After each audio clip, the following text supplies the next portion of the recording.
Jennifer Morales, and my presentation will be on Sex and the City, the movie. So, a bit of introduction on this. Sex and the City is originally an HBO series that ran for 6 seasons. It's about four best friends in New York City that talk about things that women would not normally be shown or heard of discussing on a television show. There were two movies created from the series, and I will be discussing the first movie. This movie is about the main characters, which are Carrie, Samantha, Miranda, and Charlotte. It also is primarily based on relationships with friends, family, romantic interests, and the relationship that they have with themselves. So, the first concept is attribution error. This is a scene where Carrie realizes that she was the reason that her fiance did not get married to her. They hours prior to the scene, they were supposed to be getting married, but Mr. Big, which is what they call him in this movie or in the series, is the person that she was going to get married to. So here in the scene, she is blaming herself, saying that she is the reason he didn't get out of the car. Um, and she didn't at the moment take into consideration the other factors of why he didn't get out of the car to get married.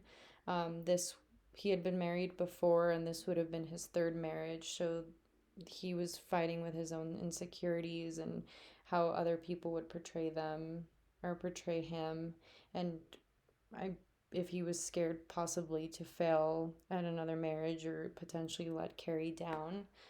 Carrie didn't think about other factors, any other possible factor that could have contributed, nerves, or anything else, and she automatically associated herself as being the problem.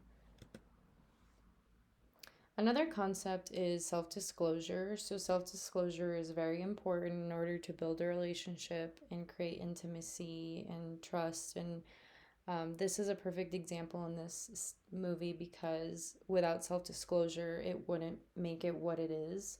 I believe that also self disclosure is what has engaged so many people to this movie and to the series, is because um, there's been so much self disclosure in the movie and in the series that people feel like they are part of the friend group. They feel like they are um, another friend added to the group. So that goes to show just how important um, this is, how important self disclosure has bonded these four women together, and how self disclosure is being used to bring the audience in and to really feel connected to the movie and to these women.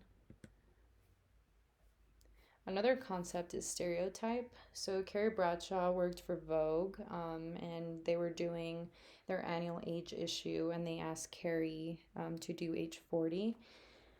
Carrie thought she was going to go in that day and be told who she was going to interview, but it turns out that she was the one that was going to be interviewed. She accepted the offer, and the edition was going to be called The Last Single Girl. Carrie said that she believed she was hardly the last single girl. And she discussed with her editor about being photographed at age 40 in a wedding gown.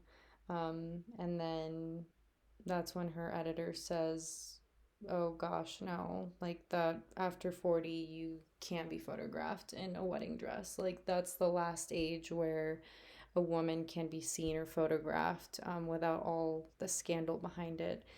Carrie even says, "I thought the issue was great style at every age," and then that's when her editor says, "Style, yes. Bride, no." So this can be problematic because they're giving the audience the stereotype that a woman at the age of 40 or over 40 can't get married if that's something that she wants to do, which creates ageism, and it's unfair to women, making them think that there's something wrong with them or that it's not allowed, which is kind of ironic because the audience for Sex and the City is primarily women. So that was an interesting stereotype that they brought in the series that didn't really have any useful purpose at all whatsoever. And another concept is emotional contagion. So, we can see the emotional contagion in this scene when Carrie sees Mr. Big while she's driving away from the library where they were going to get married. And she gets out of the car and gets very emotional and just tells him, I knew you wouldn't be able to do this. And her friends get out of the car, try to help her back in. And here we can see her friend Charlotte, and also her other friend Miranda, showing emotional contagion. They were very angry and they were very hurt by the way that they walked, by the way they looked at him. They didn't say anything to him, but their body language um, really said that for them.